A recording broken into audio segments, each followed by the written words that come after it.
Bagaimana kalau sebagian besar penderitaan yang kita rasakan sebenarnya berasal dari sesuatu yang kita pikirkan terus-menerus? Dan kalau itu benar, artinya ada kabar baik. Karena kita tidak harus percaya pada semua yang ada dalam pikiran kita.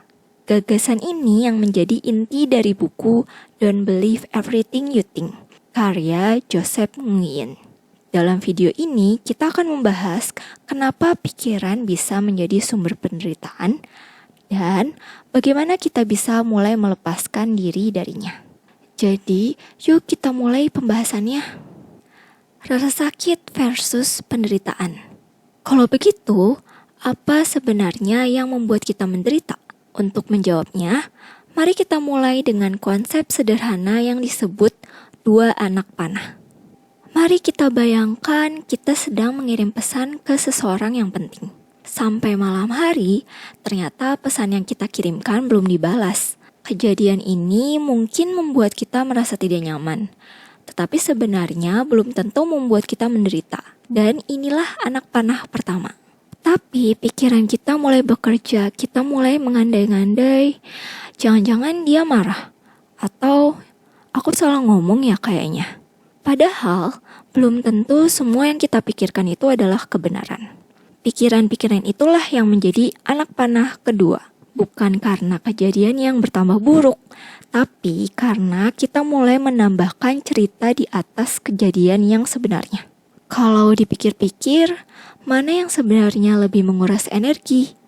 Pesan yang belum dibalas, atau pendapat-pendapat kita yang muncul setelahnya? Rasa sakit memang tidak selalu bisa kita pilih. Tetapi, apakah rasa sakit itu terus berubah menjadi penderitaan sangat dipengaruhi oleh bagaimana kita meresponnya. Dan seringkali yang paling melelahkan bukan peristiwanya, tapi pikiran kita terhadap peristiwa itu. Kalau kita pikirkan kembali, apa yang sebenarnya membuat kita cemas? Apakah karena pesannya belum dibalas? Atau karena cerita yang mulai dibangun oleh pikiran kita tentang pesan itu? Kalau begitu, siapa yang sebenarnya menciptakan semua cerita atau pendapat di dalam kepala kita? Hidup di pikiran kita sendiri. Jawabannya mungkin tidak seperti yang kita bayangkan. Seringkali yang membuat kita menderita bukan kejadian itu sendiri, tetapi cerita yang dibuat oleh pikiran kita tentang kejadian tersebut. Mari kita kembali ke contoh pesan tadi.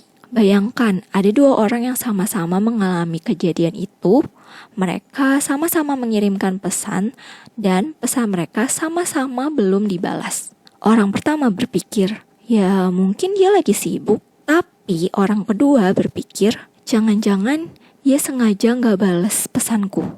Peristiwanya sama, pesan yang mereka kirimkan juga sama. Yang berbeda hanyalah cerita yang muncul di dalam pikiran mereka. Dan dari cerita itulah lahir pengalaman yang berbeda. Orang pertama, dia tetap tenang. Dan orang kedua, dia mulai cemas, sedih, atau marah. Inilah yang sering tidak kita sadari.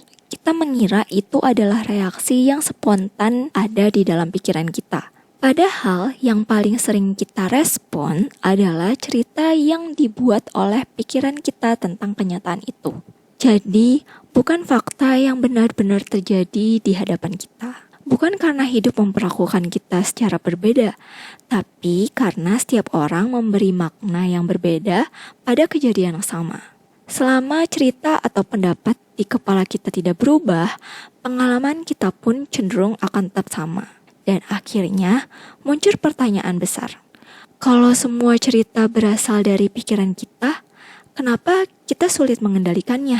Pikiran versus berpikir.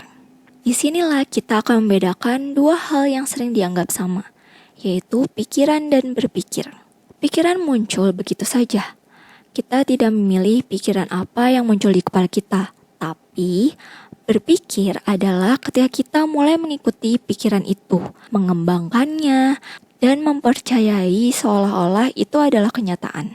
Bayangkan setelah pesan kita belum dibalas, tiba-tiba muncul sebuah pikiran. Aduh, jangan-jangan dia marah. Munculnya pikiran atau pendapat itu bukanlah masalah. Masalahnya dimulai ketika kita mulai mengikuti pikiran itu. Mungkin memang aku salah bicara, dan kita pun mulai terus-menerus melanjutkan pikiran negatif itu. Disinilah kita mulai berpikir, dan tanpa kita sadari, satu pikiran sederhana mulai berubah menjadi sebuah cerita. Semakin lama kita mengikuti pikiran itu, semakin panjang cerita yang kita bangun. Lama-kelamaan, cerita itu terasa seperti kenyataan. Padahal, belum tentu itu benar. Coba kita perhatikan, berapa banyak hal yang selama ini membuat kita cemas, tetapi ternyata tidak pernah benar-benar terjadi. Seringkali yang membuat kita menderita bukan pikiran yang pertama kali muncul, tetapi kebiasaan kita untuk terus mengikuti, mempercayai, dan mengembangkan pikiran negatif tersebut. Kalau begitu, bagaimana caranya agar kita tidak terus terjebak dalam cerita-cerita yang kita ciptakan sendiri? Metode pause. Kabar baiknya, kita tidak perlu menghilangkan pikiran-pikiran itu. Yang perlu kita lakukan adalah berhenti mengikuti cerita atau pendapat yang kita ciptakan sendiri. Salah satu cara sederhana untuk melakukannya adalah dengan menggunakan metode pause.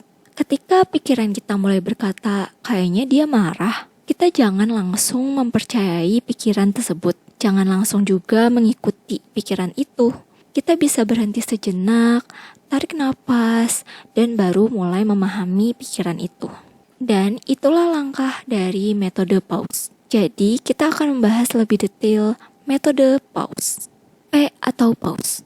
Berhenti sejenak, tarik napas perlahan, dan tujuannya bukan menghilangkan pikiran kita, tetapi memberi jarak agar kita tidak langsung mengikuti cerita yang baru saja muncul. Ask. Tanyakan pada dirimu sendiri, apa semua yang sedang aku pikirkan ini benar? Pertanyaan sederhana ini membantu kita untuk berhenti sejenak sebelum tenggelam begitu jauh dalam pendapat atau pikiran kita sendiri. Atau understand. Sadari kalau pikiran bukanlah kenyataan kita.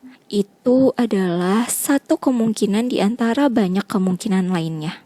S atau say. Ingatkan diri kita sendiri, aku tidak harus percaya semua pikiran itu. Satu kalimat sederhana ini mengingatkan kita kalau kita tidak harus percaya semua pikiran itu. Atau experience. Biarkan emosi itu hadir, jangan terburu-buru mengusirnya, jangan juga melawannya. Karena semakin kita melawan emosi, semakin lama emosi itu bertahan di dalam pikiran dan juga perasaan kita. Tetapi ketika kita mengizinkan emosi hadir tanpa terus mengikuti cerita yang dibuat oleh pikiran kita, perlahan emosi itu akan mereda dengan sendirinya. Dan pada akhirnya, metode pause bukanlah teknik yang harus dilakukan dengan sempurna. Itu hanyalah pengingat kalau setiap kali pikiran kita mulai menciptakan sebuah cerita atau pendapat, kita selalu punya pilihan. Kita bisa terus mengikuti pikiran itu atau membiarkan pikiran itu berlalu. Mungkin hidup memang akan terus memberi kita rasa sakit. Akan selalu ada penolakan, kehilangan, kegagalan, atau ketidakpastian. Kita tidak selalu bisa memilih apa yang terjadi pada hidup kita. Tetapi kita selalu bisa memilih apakah akan terus mengikuti cerita yang dibuat oleh pikiran kita atau membiarkannya berlalu. Dari penjelasan ini kita bisa ingat, kalau pikiran kita mulai berubah menjadi pikiran negatif dan membuat overthinking, ingatlah satu hal. Kalau kita tidak harus percaya semua pikiran itu. Sekian pembahasan buku Don't Believe Everything You Think karya Joseph Nguyen. Semoga video ini bermanfaat. Sampai jumpa di video selanjutnya.